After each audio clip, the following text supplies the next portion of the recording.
Good afternoon, everyone. Happy Monday. Thank you for joining us here at the Statewide Training Initiative. My name is Alexis Alvarez Bartholomew, and I'm the Director of Statewide Training at Florida Legal Services.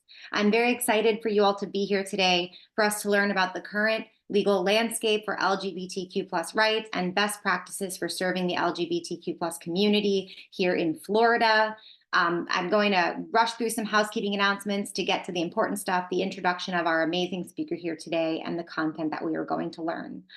First, I do want to mention that this training is in honor of Pride Month. We are still in June, even though we are ending June. We were able to get this in before the month ends. As I always say when we talk about big important topics like this, there is a month of honor, but it's a forever conversation. So I implore you all to continue to keep abreast of what's going on and continue to support the folks in our community all year round.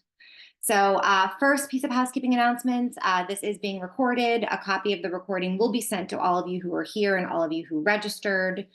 The second piece of housekeeping announcements, closed captions are up for those who need a little extra accessibility. If you have any issues, I am going to drop my email into the chat. You can always reach out to me privately, and I'll try to onboard you if you're having any issues with that. I know Zoom can be wonky.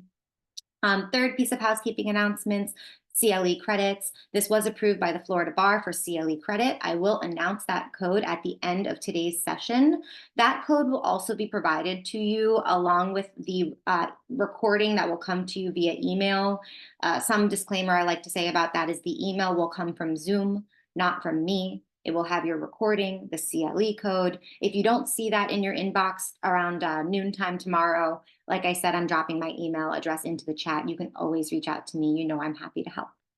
Third piece of housekeeping announcements and final, questions and answers. I always say this, but the virtual vortex can seem very disconnecting, especially an important topic like this. Everyone should feel connected and welcome to, provide, thoughts and questions about the content we're learning here today. So please don't be shy. You can drop questions in the chat or the Q&A, and at the end, if time permits, we will answer what we can. So moving into the introduction of our speaker here today, who truly needs no introduction, Simone Chris is a civil rights attorney and the director of the Transgender Rights Initiative at the nonprofit public interest organization Southern Legal Counsel. Simone graduated from the University of Florida Levin College of Law, where she received her JD with honors. Simone developed Southern Legal Counsel's Transgender Rights Initiative in 2017 to fill the gap in access to justice for the transgender community in Florida, including in areas such as access to legal name and gender marker changes, representation and accessing safe and affirming school and work environments, and access to gender affirming healthcare, and much more. For those of you who are familiar with Simone, she is an incredible powerhouse in this sphere, and I'm truly honored to share this platform with you. And I thank you for the voice that you give our LGBTQ plus community every single day. The floor is yours, Simone. Thank you so much, Alexis. I appreciate it. That was a very, very too kind introduction, but I appreciate it. All right. Well, thank you all for being here. This is a training that, if you've attended past ones, we've done quite a few of these. I'm quickly adding my pronouns to my name because for some reason they went away. And I'm about to tell you guys you should do that. And so it seems like I should probably do it first. It's a little weird that I can't see anyone else, but I don't know if folks can use the chat function, but if you have questions, feel free to ask. You can come off mute and ask them or type them or what have you, but definitely want to make sure people are getting their questions answered and know that they can ask for follow-up if anything isn't clear. All right, so I'm going to go ahead and share my screen and get started with the PowerPoint. All right, well, thank you guys again so much for being here. A lot has changed since the last time we did this. I think the last Pride Month LGBTQ training was 2022. And so quite a bit has happened over the last couple of years. And so my goal with this is sort of multi-part, but primarily just to make sure that folks are, number one, aware of the situation that we're facing in Florida right now, the situation that our LGBTQ low-income clients, and just the population we serve generally, what they're up against, and all the things that have changed in recent years to make this a less safe and less inhabitable state, really. I want to make sure folks have the language to use to feel comfortable taking on cases and working with LGBTQ clients. Sometimes it can be scary if you're not a member of the community and don't have a lot of experience working with the community. Language changes pretty quickly, and there's lots of different concepts that you need to be familiar with. So just doing a quick, overview of language to make sure we all know how to affirmingly interact with LGBTQ clients. And then some practical tips on how to work on current issues that are going on, how to help meet the greatest unmet legal needs, and then how to collaborate with us at SLC in various ways to serve this population. And then we'll, of course, leave time for questions and answers. All right, so first, we're not to cultural competency yet, but I want to make sure before I start talking about everything going on that we're on the same page when I'm using certain language. If you've ever attended any of my trainings, you're like, I know what you're about to say. I know this, and that's great. I'm so glad that there's so many people that have seen this already. But for the folks that haven't, I'm going to quickly run you through the differences between sex assigned at birth, which is literally usually a doctor makes an assessment based on external genitalia. So a baby with a penis gets an M for male on their birth certificate, and a baby with a vagina gets an F for female on their birth certificate. And that's how biological sex assigned at birth is determined. This doesn't take into account, though, the multifaceted things that make up sex, including hormones, chromosomes, internal reproductive organs, gender identity, all of these other aspects of sex. And so that's your sex assigned at birth. And we use that terminology to acknowledge it may be what was on your birth certificate. It may have been what you were assigned at birth, but it doesn't necessarily mean that's the sex or gender with which you identify. So your gender identity is who you know yourself to be. It is your deeply inherent understanding of your own gender. Everyone has one, which is why it's silly when we talk about things like banning sexual orientation and gender identity discussions in schools or things like that. It's like every time we use pronouns, she, he, they, every time we talk about a mommy and a daddy and a baby, which is like most, children's books have that setup, we're talking about sexual orientation. We're talking about gender identity. So everyone has one. If your sex assigned at birth matches your gender identity, so who you know yourself to be matches the sex that you were assigned at birth, then you would be cisgender. If your sex assigned at birth does not match your gender identity, then you might identify as transgender. And so you don't know someone's gender identity unless they ask, right? So if you all were to guess my gender identity, most people usually guess female. And I ask why, and they say your hair and you're wearing makeup, and I'm not standing up, but I'm wearing a women's suit and heels. And those are ways that I'm expressing to you my gender expression. So I'm expressing my gender to you through the way I'm presenting right now. And my gender expression varies greatly just throughout the day, within one day, or day to day. So at work I dress much more feminine, and outside of work, I dress much more masculine. And these are all stereotypes, right? When I say feminine and masculine, these are stereotypes associated with the way society thinks men should dress and act and appear, and the ways society thinks women should dress and act and appear. And so all of this is based on stereotypes, which if you do any of this litigation, like sex stereotyping theory is a huge part of why we've been able to pave the way for trans rights under sex discrimination federal prohibitions, because when we're discriminating against someone based on their failure to conform with sex stereotypes, for example, a person who's sex assigned at birth is female wearing men's clothing or vice versa, we are discriminating based on sex stereotypes. Anyway, okay, so that's sex assigned at birth, gender identity, and gender expression. But what does all of that tell you about a person's sexual orientation? Absolutely nothing. My sexual orientation is gay. That has nothing to do with my gender identity, which is female, my sex assigned at birth, which is female, and my gender expression, which in this moment is feminine. So a person's sexual orientation is completely separate and distinct from their gender identity. I like to describe it as your gender identity is who you are, your sexual orientation is who you love, who you're attracted to.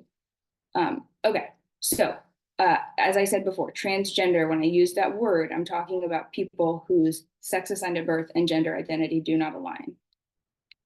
So when we did this in 2020, it was a much different presentation, right? In 2020, we had seen some things starting to shift in terms of like rhetoric from the federal government and like a narrative kind of around trans people, using some of that archaic old language that we remember was used against our community, LGBTQ folks, many years ago with the Johns Committee in Florida and the Lavender Scare and Anita Bryant Save the Children campaign. This language around around gay people being inherently dangerous, and in around 2020 we started hearing this rhetoric about trans people. And then in 2021, we saw a record for the number of this says anti-trans, but the number of anti-LGBTQ bills that were proposed in 2021 was staggering, right? And then we're like, it can't get worse, right? Florida was pretty, among the states that were passing these laws. And then we see 2022, it almost doubles, right? And most states are introducing anti-LGBTQ bills. And again, this is not something that was happening with any sort of regularity in really any state in the country. We were working towards, getting more rights and, accessing marriage equality and employment discrimination protections and housing discrimination protections and, working toward equality. And now in the past few years, we've just backslid in ways that are honestly like hard for me to even put into words to get people to understand. So then we look at 2023, and this is a map I made just bans on gender affirming care, right? This isn't even all the bathroom bills and trans sports bans and all the don't say gay, stop woke, all of those. This is just bans on medical care. And there were 119 bills introduced in 2023 alone. And we're going to go through this a bit, a little later. But when I say gender affirming care, there is so much misunderstanding and so much misinformation about what that means. And if you're in the state of Florida, you've probably heard, rhetoric around the mutilation and butchering of children and these really horrible terms that are so divorced from reality, so far from anything representing like any facts or truth or evidence around this care. And I'm really excited to talk to you guys about the two cases that we've won over the last year, striking down bans on this care and the ways in which those orders, federal court orders we've gotten here, have really set precedent nationwide and really helped to clarify, after full trials on the evidence, really helped to clarify what it is that gender affirming care is and isn't. And what it is evidence-based treatment with decades of science and evidence and clinical experience supporting it. Every major medical association in the country has agreed that this is safe, effective, medically necessary, and often life-saving care. And so the weaponization of misinformation around this type of treatment that there's just so few people have an understanding of, it's been devastating. So we'll get to more of that later. I'm just giving you big picture overview. So how did we get here? I'm going to talk a lot about the bans on gender affirming care and like that process, because I think it's critical for all of us to understand, even if we're not working in this space at all, because the way in which it happened is really scary. But first, for non-healthcare related, the first bill we saw in Florida that was anti-LGBTQ that had passed in like, I think a decade, was the trans sports ban. That was back in 2021. Then we saw the Parents' Bill of Rights, which this is when our state began sort of crafting things through the perspective and with the narrative of like protecting children and protecting parents' rights. Problem is, for example, the trans sports ban, like those parents don't get to choose if their child plays sports. Those kids don't get to get the social and emotional and physical benefits of playing sports like all the other kids. So none of these things are actually protecting children or protecting parents' rights, but that's the framing. So then we see the Don't Say Gay trans law, or the Parental Rights in Education law, again with the parental rights piece. Basically, this means parents who don't want their children to learn that LGBTQ people exist have the right to have their children not learn that, and the parents who do want their children to learn those things, or their child is LGBTQ, or they have LGBTQ family members, those children don't get the right to learn about those things or talk about those things. And those parents don't have the same rights as other parents to, make sure that the learning environment is safe and affirming for their child. I will note that we did sue back in 2022, challenging the Don't Say LGBTQ law. We'll talk more about that in a little bit. Then in 2023 is when we really saw this really heat up. So we saw the slate of hate bills on May 17th that were passed last year, including the Don't Say LGBTQ expansion, which bans the use of pronouns. So transgender teachers can't use their own pronouns or titles. So Miss Wood, for example, cannot call herself Miss Wood. She cannot write Miss Wood on the board or on her syllabus or have it in her signature block, even though all of the students and other teachers know her as Miss Wood. But because she is transgender, she cannot use her own pronouns or title. Then we have the bathroom ban, which banned, or we're going to, again, talk more about these all later, but basically said that in public spaces, government-owned buildings, schools, jails, et cetera, bathrooms can be separated, segregated based on sex assigned at birth. And it even includes criminal penalties for using the bathroom. So you can be trespassed for using a bathroom that aligns with your gender identity, but doesn't align with your sex assigned at birth. There was a DEI ban. I'm sure we've all heard about that. And the drag ban was passed as well last year. Then we, filed another lawsuit challenging HB 1069, which is the ban on pronoun use.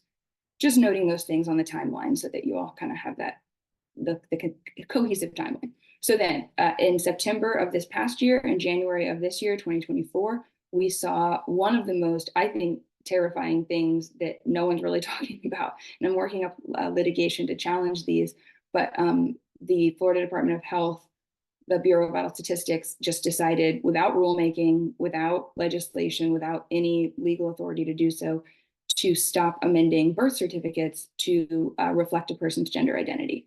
And so they did that again without any actual policy change, but just because they wanted to.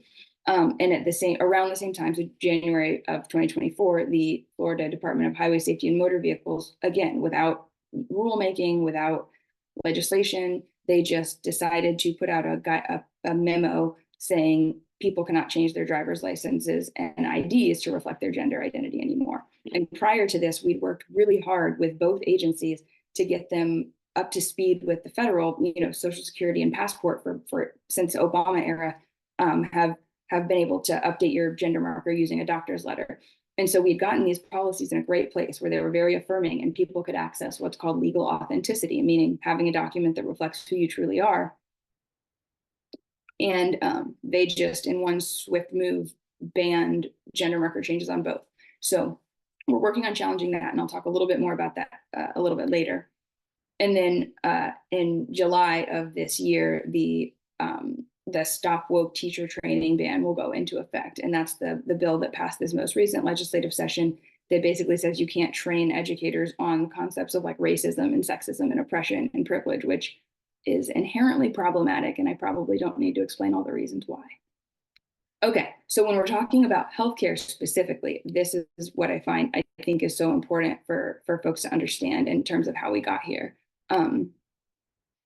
Okay, so you guys aren't gonna be able to answer me, but I just wanna make sure you guys can see the top, because on mine, it has like the thing that does share screen, but I'm assuming you guys can see it. Do you want folks to put stuff into the chat if you want to ask a question that way, and we can, address what's in the chat as a response, or?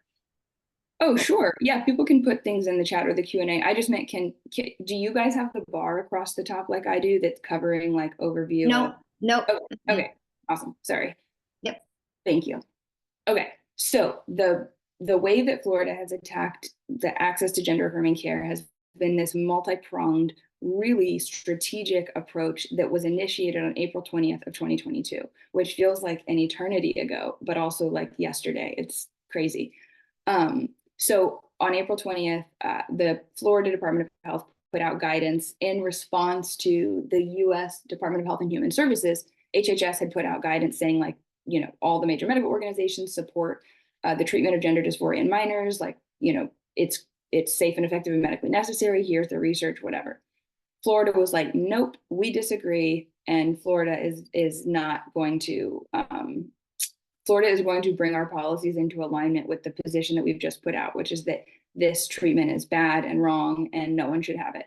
So at that time, there weren't any explicit state policies or laws or rules banning gender affirming care, right? So after they put out this really extreme guidance, it was actually the most extreme iteration we'd seen anywhere in the country, because they recommended not only against puberty blockers and hormones, but also social transition.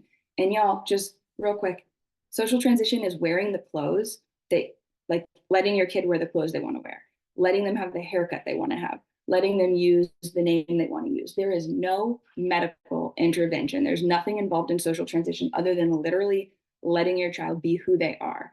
And they said that was harmful. And when we talk about parents' rights, right? And we talk about like this is the government reaching into every living room in the state and telling a parent how they have to dress their child to go to school.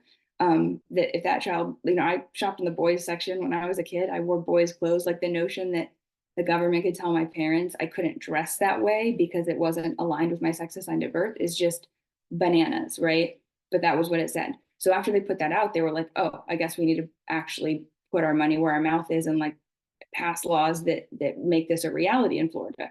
And they swiftly did. So first the Department of Health directed ACA, the Agency for Healthcare Administration, to determine whether gender affirming care was experimental.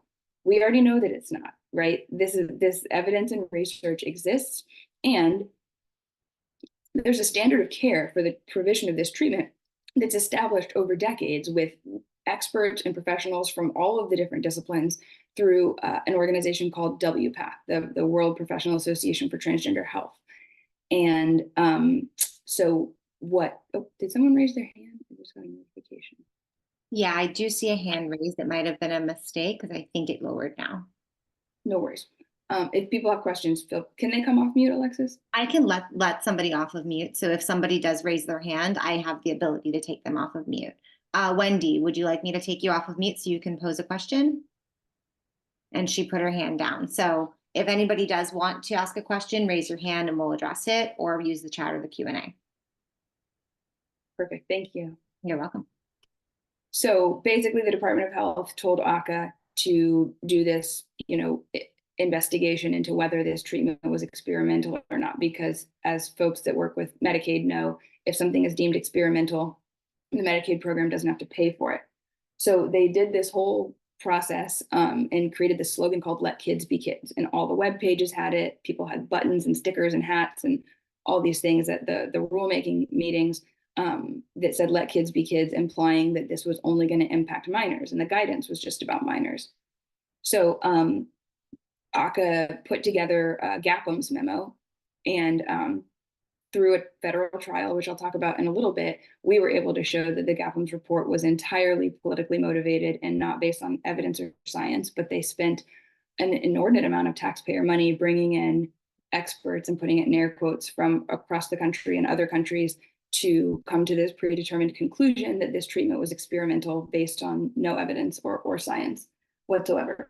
And what was crazy was the rule comes out and it bans, just like that, bans Medicaid from covering treatments for gender dysphoria for everyone, adults and minors. So the slogan, "Let kids be kids," it just shows you that they're doing these things under the guise of protecting children, and it's easier for people to swallow, oh, it's just about kids, but then they actually are taking away rights for everyone. And regardless of what your position might be on children accessing gender affirming care, which again is safe, medically necessary, and can literally save their lives, and I've watched it happen many, many times. But regardless of your position on that, the notion that like a 40-year-old transgender woman that's been on estrogen for 20 years, the idea that the state can take away her ability to access that medically necessary prescription as an adult who has autonomy over her own body is just unconscionable. So in August, that rule went into effect and banned Medicaid from covering gender affirming care for all trans minors and adults. Then, we sued with FHJP and Lambda Legal. We filed a lawsuit right after that rule went into effect. Then, based on that, GAPM's report that found the care was experimental, again, it's not, I can't reiterate that enough. The Surgeon General then told the boards of medicine to establish a standard of care. And as I mentioned a moment ago, there already is a standard of care. WPATH standards of care are the authoritative standards of care that every state and every country, for the most part, follows. And there were 0 complaints, just so you all know. There was not one single complaint in the state of Florida about someone receiving inappropriate care. No one was harmed, no one was injured, no one filed a medical malpractice lawsuit. Nothing prompted this, right? So they tell the boards of medicine to establish a standard of care. They did a petition to initiate rulemaking, asking them to ban care for minors and implement a 24-hour waiting period for adults, which might remind you of some of the things we've seen in the reproductive health context, access to abortion, and informed consent forms.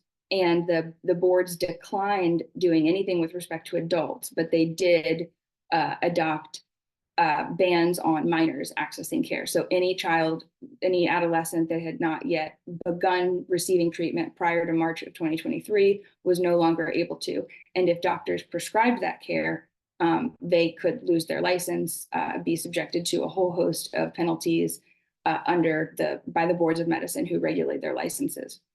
We sued shortly thereafter. This is a third separate lawsuit, fourth one I've mentioned so far, but separate from the one on the previous screen. So this one, we filed challenging the Board of Medicine bans that the board put into place for minors. Then SB 254 is signed into law, and SB 254 codified the Board of Medicine rules. But in addition to that, it added criminal penalties for providers. So imagine being a doctor who went to doctor school, medical school, whatever, I went to law school, went to medical school, specialized in endocrinology, specialized in pediatric endocrinology, did the fellowships and all the things that you have to do, and is an expert providing gender affirming care at a multidisciplinary clinic with psychiatrists, psychologists, social workers, pediatricians. And it now, as of that day, May 17th, became a felony for them to do their job, to prescribe care to patients that they know need the treatment, that they have deemed it medically necessary for their health and their safety and their treatment of their gender dysphoria. It became a felony.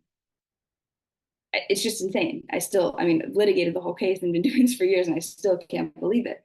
They also added adult restrictions. And this is the first state, Florida was the first state in the entire country, and actually anywhere in the world, to implement restrictions on adults accessing healthcare. So this was hugely, setting bad precedent. Many states have now followed suit and introduced bills to do the same. But the lawsuit that we filed became, it was already very important, but it now became the first lawsuit in the country challenging restrictions on adults access to healthcare. So we filed a temporary restraining order and amended our complaint to add SB 254 to the challenge we already had against the boards of medicine. And that case is called Doe v. Latipo. The Medicaid case that I mentioned we filed in the previous slide was called Decker v. Weta.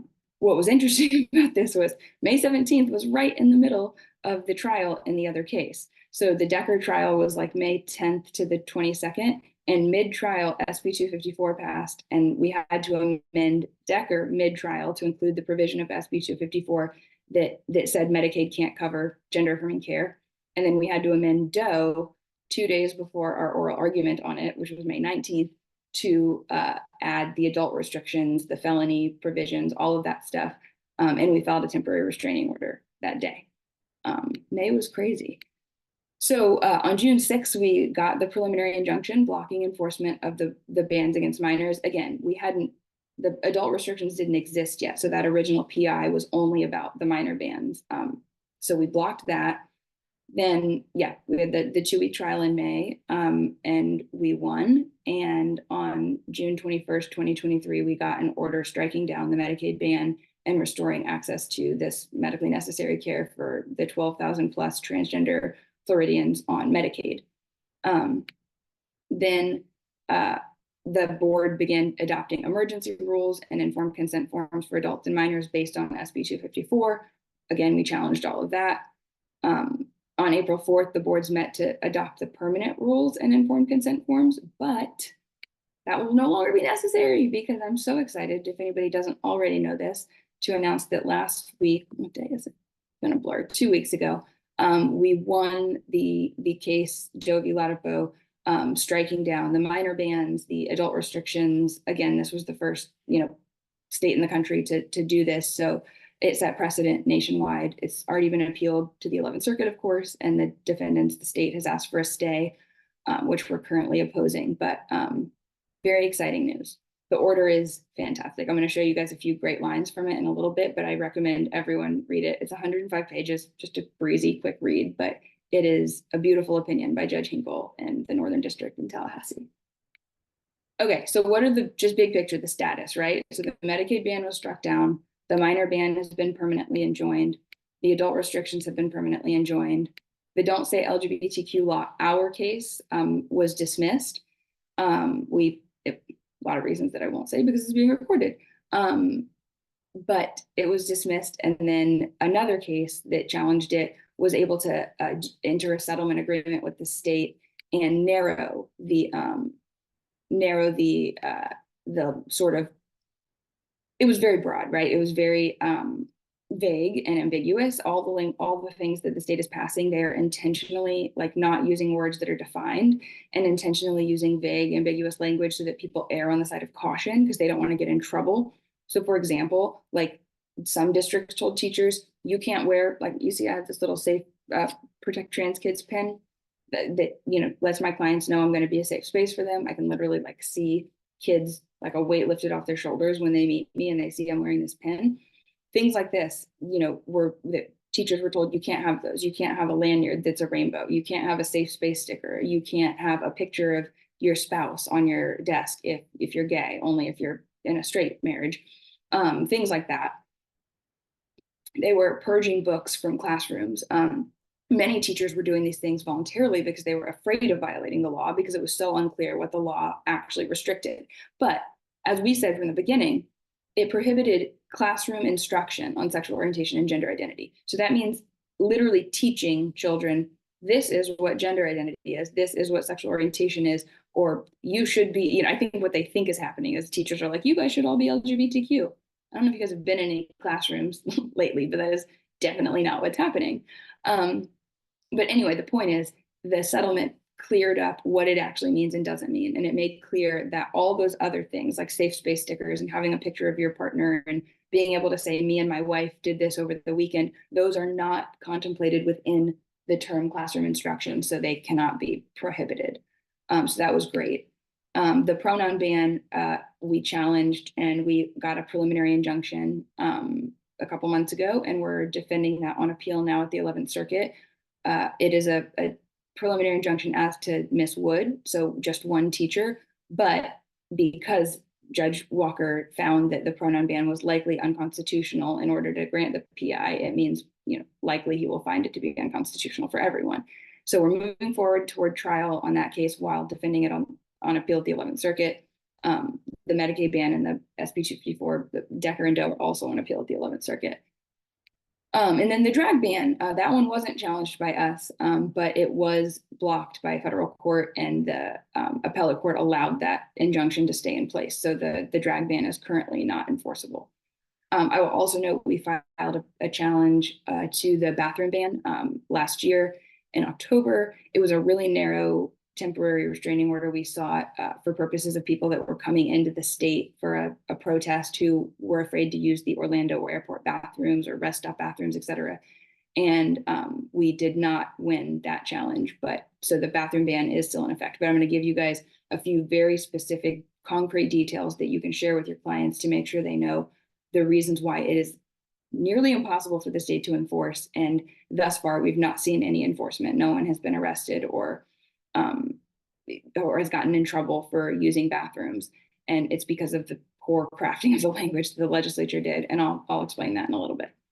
Okay, so some of the barriers to LGBTQ folks in our state, particularly low income LGBTQ folks accessing justice, is that those of us that are providing the legal aid assistance or whatever type of assistance aren't always culturally competent, aren't always, using affirming language or creating an affirming space where LGBTQ people feel safe asking for help. Another barrier is accessing legal authenticity, which is name and gender marker changes, which we're going to talk about in a minute. Another is accessing gender affirming healthcare, like I just talked about, and then accessing basic human and civil rights, which includes, the right to learn in a safe environment, the right to work in a safe and affirming environment, access to bathrooms, et cetera, all those things. So when we talk about barriers, the definition I think is interesting that it can be a natural bar or obstacle or something that is built or erected, right? Like a fence.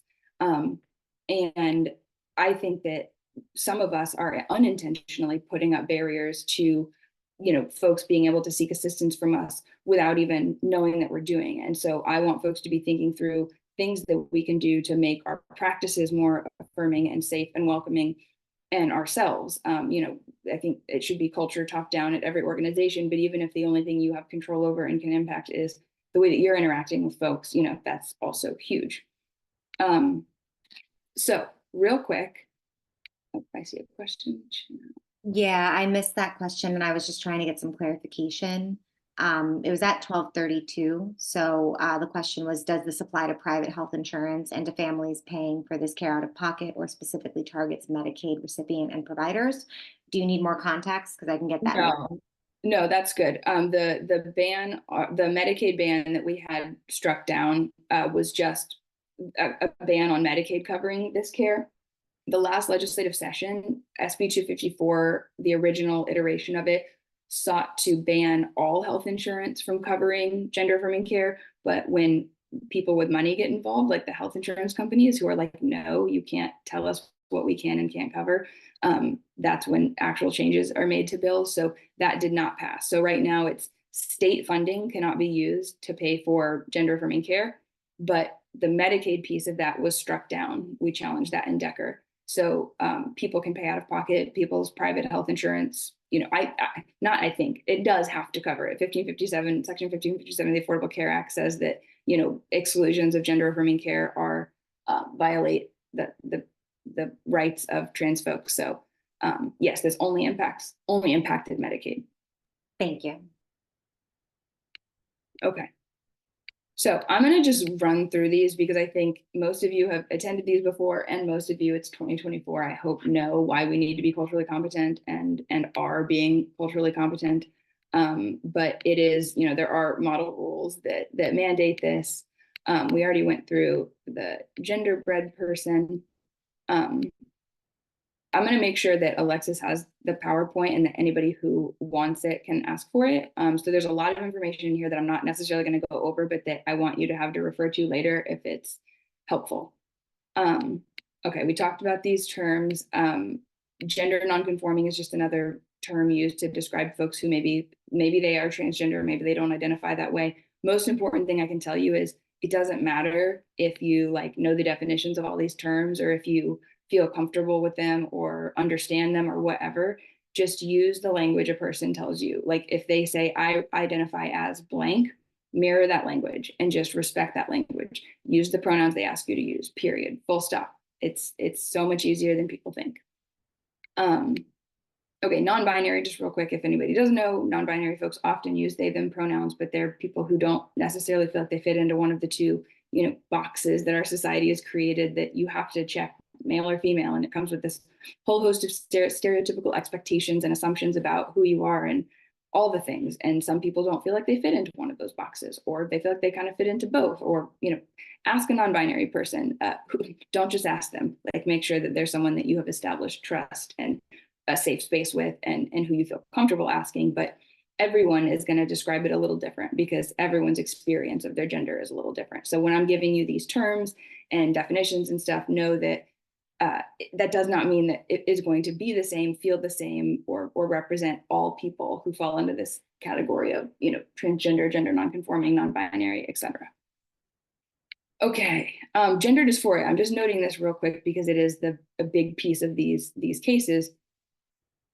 Gender dysphoria is the DSM-5 diagnosis for not being transgender. There's no diagnosis of, nobody's diagnosed as transgender. You are diagnosed with if your the fact that your sex assigned at birth and your gender identity are not aligned in a largely binary and sex stereotype society, that can cause psychological distress, anxiety, depression, suicidal ideation, and those things can rise to a level that are clinically significant and warrant a diagnosis of gender dysphoria.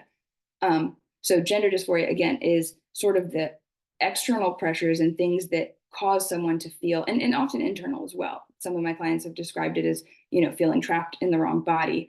Again, that doesn't mean everyone feels that way or describes it that way, but these things that make a person feel, anxiety, depression, all of these things, but it's not that being transgender is a disorder. And I think that's super important.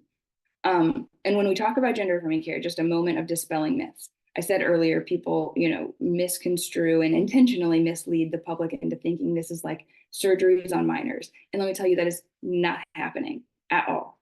Pre-puberty, meaning pre-Tanner stage 2, the only treatment is social transition. So letting a kid be who they are, live their life how they want, which I hope most people let their kids kind of dress, with some, constraints, of course, like appropriate for school, but let their kids dress the way they feel comfortable. Let them have their haircut the way they feel comfortable. Let them, a lot of kids go by Junior instead of Robert or Bobby. And, we let kids have nicknames and stuff all the time. So gender affirming care pre-puberty is just social transition. There's no medical intervention. Then once a kid hits Tanner stage 2, if a doctor deems it medically necessary and appropriate, and they meet all the criteria under the WPATH standards of care and the Endocrine Society guidelines, then they can initiate puberty blocking medication. And puberty blocking medication is prescribed every day to non-transgender children for so many reasons, including precocious puberty. It has been being prescribed to kids without anyone having concern about it for at least 30 years, right? And so the notion that prescribing the exact same medication to a transgender child somehow makes it dangerous when prescribing it to a cisgender child is absurd. It's the same medication. And all it does is hit the pause button on puberty while the adolescent, explores their gender identity, works with a therapist, works with their parent and their doctor to decide, if later when it becomes appropriate, hormones might be needed. Not every kid and not every adolescent, needs hormones. Not every adolescent chooses to pursue hormones, and not every adolescent has access to.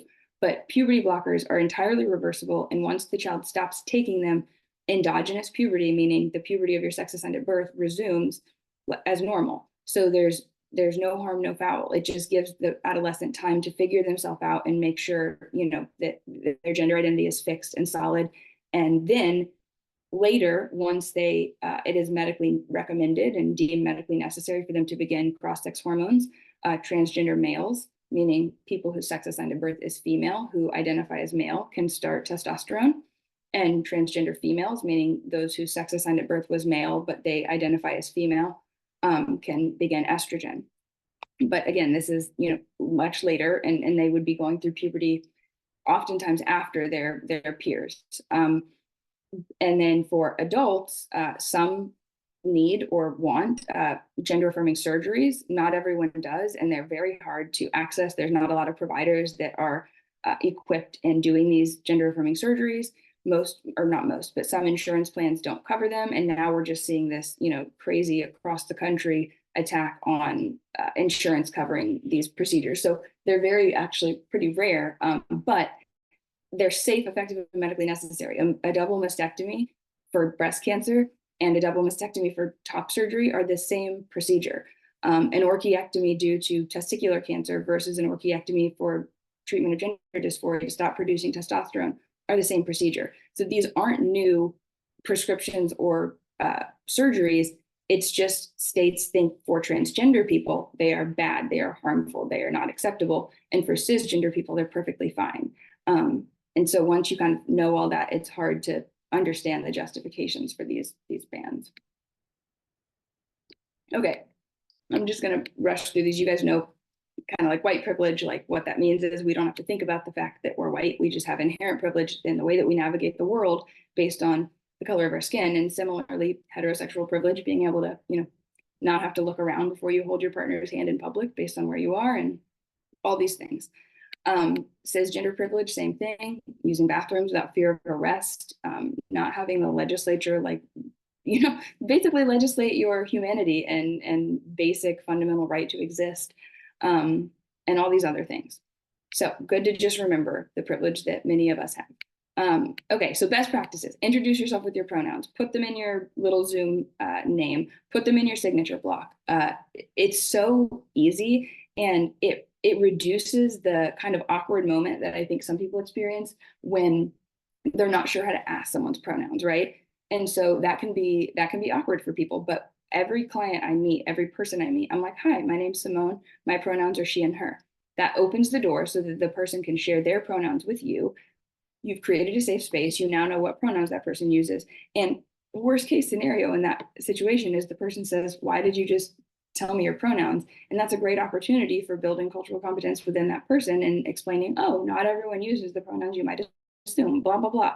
If anyone's offended by you asking, or not even asking for their pronouns, but telling them your pronouns, they got something else going on, because that shouldn't be offensive to anyone. But when you get in the habit of it and you get used to it, it becomes second nature, and it creates a much safer space and a great first impression with LGBTQ clients. Okay, demonstrating inclusivity. My little pen that says protect trans kids. It's so easy to just have on my lapel. I don't have to think about it. But again, I can see, like visibly see, the sort of weight lifted off of clients when I meet them for the first time, because most trans folks have had negative experiences with medical providers, with lawyers, with the professionals that are supposed to be serving this community, and they often feel like they have to explain their identity and their existence. So little things like this, or a little safe space sticker, or a rainbow, sticker on behind your desk, like any little thing is a visual cue of you are making an effort to be a safe and affirming space, and it can go a long way. Avoiding, in intake forms that don't leave space for people to share important information. So if it just says name, the person doesn't know, do I put my legal name? Do I put my affirmed name? If it says sex, do they put their sex assigned at birth? Do they put their gender identity? Like, it doesn't give space for them to help you know how to refer to them. So having inclusive intake forms is great. Avoiding gendered greetings. Most of us have, people that answer the phone, and if that first impression of your firm or your organization is over the phone, and the person answering the phone makes an assumption based on the person's voice and says, yes, ma'am, or yes, sir, that automatically sets things off on sort of a not great foot. And when we make assumptions about a person's gender based on their voice, that's, we might be wrong. Not everyone had access to puberty blockers when they were going through puberty. Many people's voices deepened, or and those are things that aren't always easy to change later. So we don't want to make assumptions like that. Having an affirming environment, including just if you have bathrooms where like it's already labeled male and female and you can't change it, you can't do anything to have like a gender inclusive sign or something. Just telling the person when they ask, where's the bathroom, saying the men's is over there, the women's is over there, and not making an assumption about what bathroom that they will use and would choose to use. And then just using affirming and inclusive language all the time, not just when you think you're in front of a trans person, because let me tell you, I'm certain that all of you have been around interacting with trans folks that you had no idea were trans. So we need to make sure we're using affirming language at all times. Okay. I think most of you know that this is a poverty issue, an issue that legal aid providers need to be focused on because of the vast statistics of unemployment, poverty, homelessness, et cetera. I'm not going to go through all this right now, but you guys can look back at this. We know that using the right pronouns with someone can reduce their risk of attempting suicide by 50%. So if you're like, they, them is really hard for me. Like, is it that hard? Is it too hard if it means it could save lives? Because we know that particularly with minors, using the right pronouns, respecting their pronouns can be literally life-saving. Okay, I'm gonna go back to the question in a second. Okay, we know that at school, trans kids face a lot of discrimination. Many don't feel safe or comfortable attending school. Many aren't able to use the right name and pronouns or the bathroom that they want to use, or that is aligned with their gender identity. Again, these are all statistics that you guys can look at later. We know that many kids are in care because of a lack of an affirming environment at home, and then we put them into this sex segregated system, and they're re-traumatized and separated based on sex, and it can be really, really difficult. Okay. We know the ways in which, unemployment, homelessness, poverty. It's the system of inequality. When you don't have access to education, these things are a cycle, and it's hard to access one without the other, right? And we know the ways in which the criminal justice system in our country criminalizes people of color, people who are in poverty, and people who are transgender. And so when those things intersect, we have to talk about intersectionality and the ways in which people's various aspects of a person's identity overlap and intersect. So, being a white cisgender lesbian in the South is a different experience than a white cisgender lesbian in the North, where there's in a state with more protections, but is a very different experience than a Black transgender woman in the South, right? And so always important to remember intersectionality. Yes, Alexis. Question came through. You want to answer it now or at the end? Yes. So I'll read it out loud. We often use Mr. or Mrs. and last name in formal emails. Is there an alternative to use the recipient's full name if their pronoun is unknown, or what is the better alternative? So if it's a client that you've had an experience with already, you will have, I would hope, ask them, what pronouns do you use, right? So if they say, I use she, her pronouns, please say miss. That's totally fine in the email and on correspondence. If they say he, him pronouns, totally great to use Mr. If the person uses they, them pronouns, you can use MX, it's mix instead of Mr. or Mrs.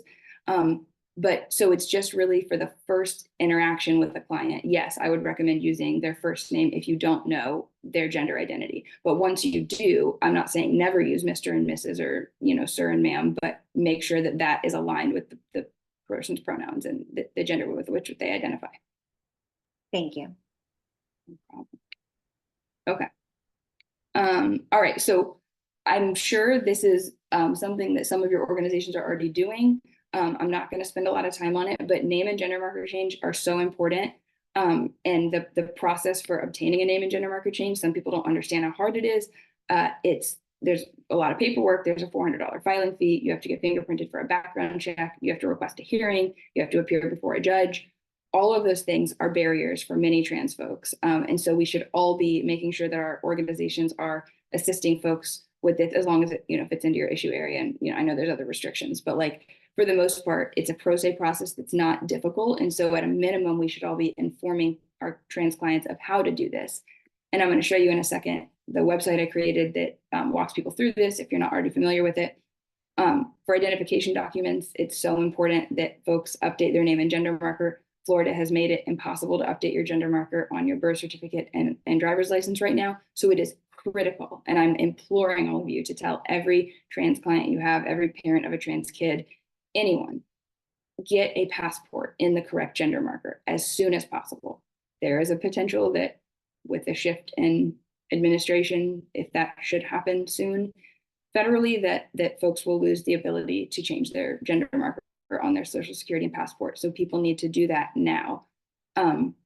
The way you do it is literally just getting a court-ordered name change in the county where you live in Florida, which all the information for this is in this PowerPoint if you want to look at it. But get a name change court order, and then get a letter from your doctor, from the person's doctor, that says that they've had appropriate clinical treatment for gender transition, and use those to update social security and passport as quickly as possible, even without state documents that reflect your gender identity. It is still it provides so much safety and protection to have federal documents that do. And we will sue, we will strike down these stupid bans on gender marker changes, and people will be able to access those again. But for right now, passport is the safest thing that a person can do. Okay, we know that legal authenticity is a structural intervention to establish economic security. So it hugely helps with accessing employment, housing, public accommodations, et cetera. Right now, like I said, so I have a memo and it's linked in here. I'll make sure you all have it, but I put out a memo clarifying the DMV policy on gender marker changes. Basically, what folks need to know is it doesn't affect people that already changed their gender marker. They use this fear-mongering language in there about fraud, and you can have your license suspended or revoked, et cetera. If you changed your license to say your correct gender marker, in accordance with the policy that existed at the time that allowed gender marker changes, you can never be convicted of fraud. You didn't mislead anyone. You changed your gender marker under the lawful rule allowing you to, right? So, and it also doesn't affect people getting their first time ID, or permit, a 15-year-old getting their permit, or someone that just moved to Florida getting a first time license. as long as you have a primary identification document that says the correct gender marker, which means you can have a US passport that says the correct gender marker, you can get your license or ID issued in the correct gender marker. So it's only for people that already have a license or ID and haven't changed it yet. It still says their sex assigned at birth. Those folks right now are not able to amend their license, but everyone else should be fine. And let me know if you hear from anyone who has had an issue with this. Again, we're working on challenging this. Okay, so the birth certificate policy, again, they just for no reason changed their interpretation of an administrative rule that had been in effect for a long time. They're sending out these denial letters to everyone, but basically still change your name on your birth certificate. And they just won't let you change your gender marker at the moment. But again, you can use a passport instead of a birth certificate in most situations and use that instead of your birth certificate. Okay. Then I've been doing petitions for administrative hearing for lots of folks and working through that process so that we can lay the factual foundation and groundwork for filing a federal challenge. The state is also intervening in old cases, like closed name and gender marker change cases. Again, you don't need a court order for gender marker change. Let me be very clear about that. But there were a few judges in Miami-Dade and Broward counties that would issue a gender marker change. And the Department of Health is going back in those cases and intervening and seeking to vacate the judgment because they're saying they can't change people's gender markers. So this is like, again, a whole strategic sort of statewide effort to make it so that trans people cannot live safely and affirmingly in the state of Florida, and to make it pretty impossible for them to stay here. Okay, ways to get involved. So one, partner with us. We do name and gender marker change clinics. A couple weeks ago, I did one with our pro bono partners from JP Morgan Chase, Leon Cosgrove, and Greenberg Torig, and we helped over 100 people in one evening complete the name change packets and learn everything they need to go file and get their documents updated. It's a really cool way to get involved if this isn't an area you're already working in. And then you can also just tell your clients to use floridanameChange.org, which is the website I created to help people through this process. It's like TurboTax for name change. So the big picture basics of what you need to know if someone asks are: to change your name, you just need a certified court order. To change your gender marker, you just need a letter from a medical provider. There's lots of obstacles. I'm not going to go through all of these. Florida Name Change is the website, and step one is the name change process. And then step two is Social Security. So after you've done the name change, how do you update all of these documents? And we're working on revising the website. It's going to be on a new platform, and it's going to be much more user-friendly and efficient. You only have to fill everything out once, and then it populates all the documents for you instead of having to fill out each document. It's going to be great. I'll let you know when it's live. Okay, you don't need to see this. This is just how the website works. Okay, and just need to know that it gives an application for civil indigent status the filing fee waiver, because for many of our clients, that $400 filing fee is a huge obstacle. Okay, again, all of this is on here. The way that a clinic works, if you're interested, if your organization wants to partner with us on a clinic, please just reach out to me and I'll explain it. But I make it very easy, very streamlined. I've done a million of them, and you just have people help go in breakout rooms and help people change their legal names. And it's really fun and hugely meaningful for the clients. Okay, so last piece of this, right? What are the status of the things, all the things? So as I mentioned, the Medicaid ban we struck down in June of last year. We had a 2-week, well, okay, we filed the complaint, blah, blah, blah. We challenged it under the Equal Protection Clause, Section 1557, the Medicaid Act. We had a 2-week trial. And on June 21st, 2023, Judge Hinkle struck down the Medicaid bans as unconstitutional under each of the provisions we challenged them under. Right now, you might be like, wait a second, are you sure that you won? And I am. However, the state disagrees. The state is just refusing to comply with a federal court order that says that the ban is unconstitutional and can't be enforced. And they are still denying people coverage. So for those folks, I'm helping appeal and do petitions for variance and or waiver from the rule. It's complicated. If you're working with trans folks on Medicaid, reach out to me. I can talk you through it. But basically, as soon as the 11th Circuit rules on this, we can then get Judge Hinkle at the district court level to clarify the judgment and make clear that the state is violating it. But right now, the state is saying it's not a categorical ban, so they don't have to follow the order, blah, blah, blah. We have oral arguments set in September in Birmingham, Alabama, in this case. So keep your fingers crossed and your toes and all the things. Some of the best lines in that order, and I'll make sure folks have access to the order, but Judge Engle has a whole section called Gender Identity is Real. And it's sad that a federal judge has to say that in 2024, but that's the world we're living in. The statute and the rule were an exercise in politics, not good medicine. He references the Representative Barnaby's remarks calling transgender people mutants and demons, etc. Okay, Doe v. Latipo. That's the one where we challenged first the minor bans and then the adult restrictions.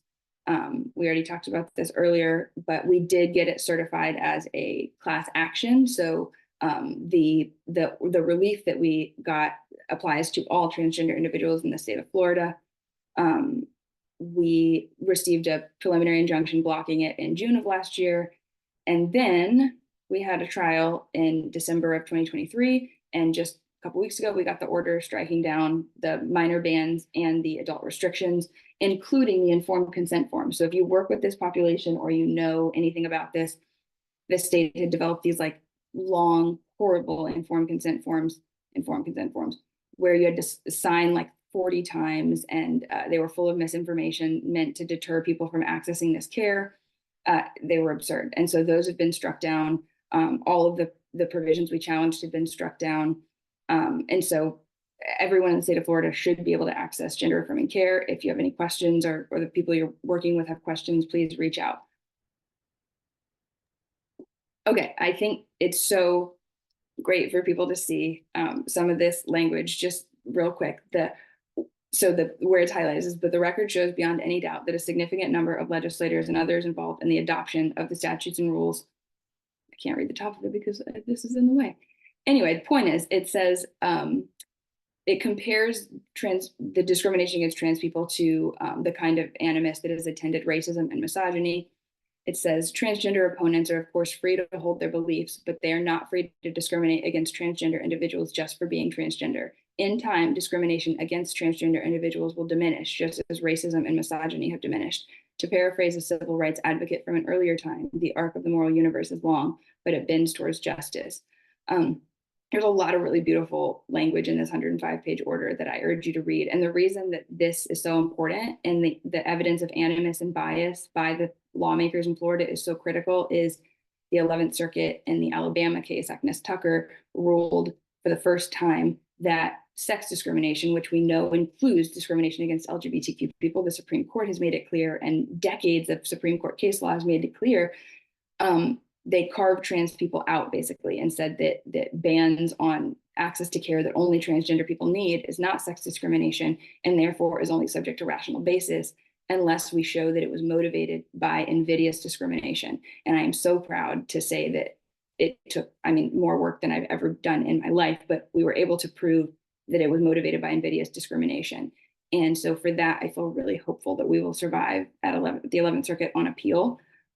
But as I'm sure folks saw just today, the Supreme Court took up the Kentucky-Tennessee case, LW v. Scrimetti. So I have no idea what that's going to mean. I haven't even had time to process it yet, but all of these cases are on appeal at the 11th Circuit, and the Supreme Court is about to potentially weigh in. So it's wild right now.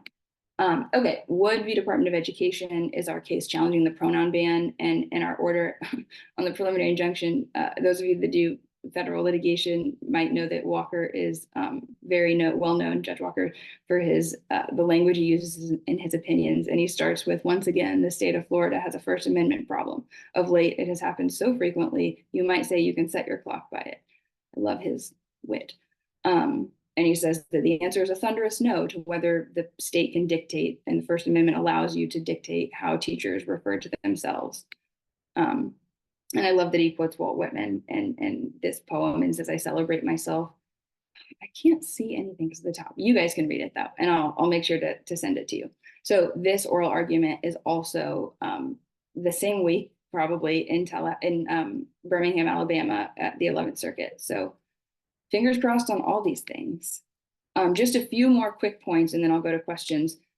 Folks may have heard back when SB 254 passed that in addition to criminalizing gender affirming care and banning state funding and all of those things, that it impacted custody. And the number of people who were made to believe, some by well-intended organizations that just put out inaccurate information, many parents believed that they could have their child removed from them under SB 254, that it made access to gender affirming care for minors synonymous with child abuse, or that child abuse, that was encompassed in the definition of child abuse. That is absolutely not true. And if you only take away one thing from this today, honestly, like, as sad as it is that people still think this, people do. So know that no, trans children cannot be taken away from their parents, no DCF involvement, no dependency involvement, nothing in this law implicates Chapter 39, the dependency statute. It implicates Chapter 61, which is the UCCJEA. So basically, long story short, this only applies to, it allows Florida courts to take temporary emergency jurisdiction over custody cases from out of state. So let's say two parents in California, one supports the kid being trans, one doesn't. Mom wants to get the kid blockers, dad doesn't.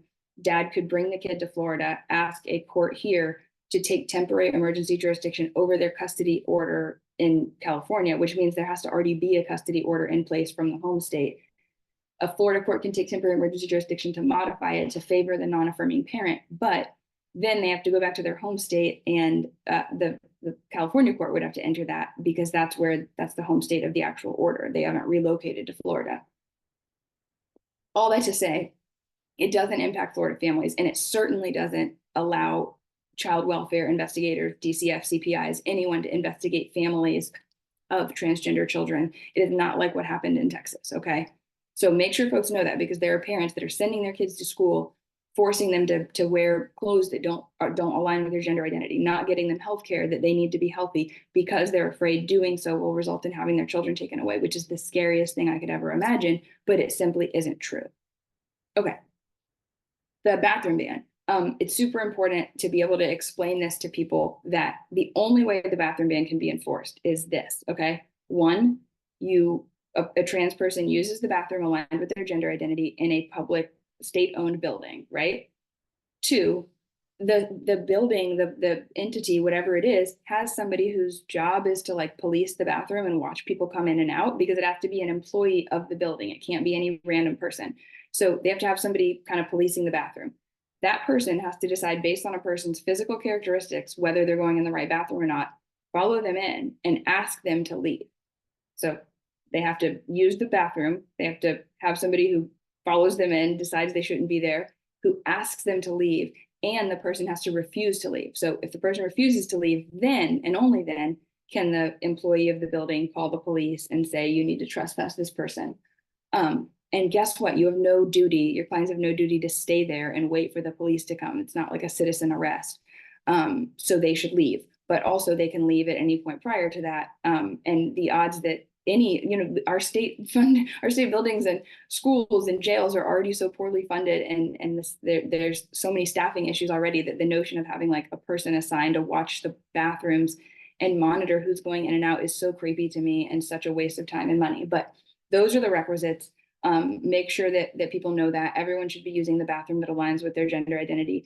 And the place has to have a policy in place. So schools, jails, public buildings, state-owned buildings all have to have a specific policy in place before they can enforce it, that says you can't use the bathroom, right, aligned with your gender identity. And what's very important is the language. It specifically says, the bill, the law, the statute now says every place that's covered, every covered entity must have either sex-separated bathrooms based on sex assigned at birth, meaning trans people can't use the bathroom aligned with their gender identity, or, I'm going to pause and underline, or they must have a unisex bathroom with floor to ceiling walls and a door that locks. So my interpretation of this, which I think is like the canons of statutory interpretation, when it says or, it means one or the other, is that any of these places can just have gender neutral single user bathrooms instead of having a policy that bans trans people from using the bathroom. So tell everyone you know that, and try to encourage state-owned buildings and schools and jails, et cetera, to not adopt discriminatory policies that hurt trans people.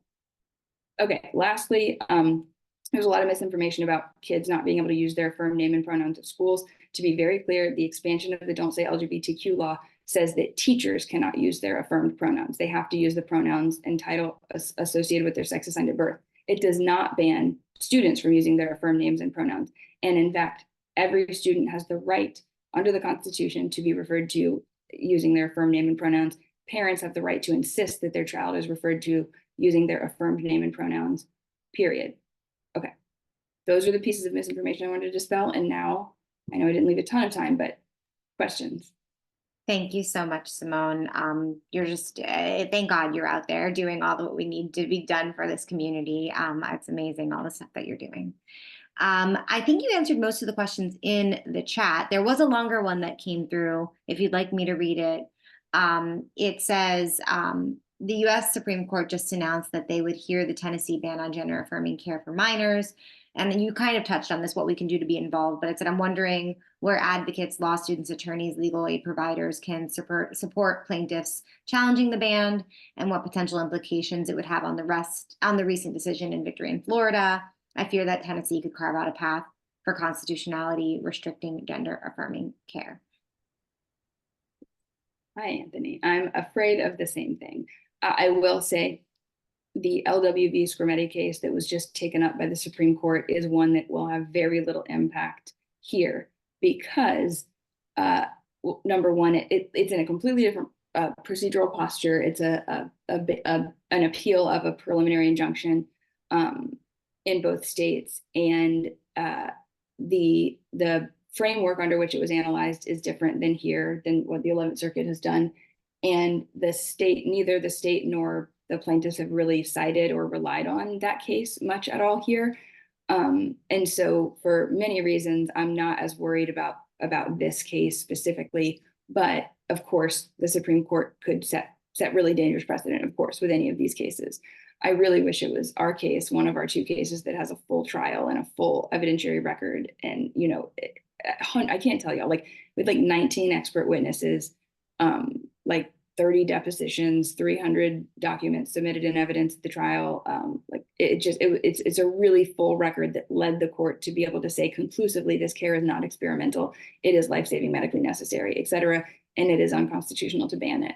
So I do wish it was one of the cases on a full record that was reaching the Supreme Court first, but I have to hold out hope that they aren't going to completely do mental gymnastics and reverse themselves on Bostock, where they made clear, sex discrimination includes gender identity and sexual orientation, because they would have to basically reverse that, I think, to find that these bans are not discrimination on the basis of sex.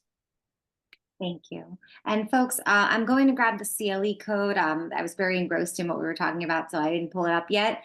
While I do that, if anybody does have any questions, you can actually raise your hand. I will take you off of mute. That way you can pose your question if that is easier for you.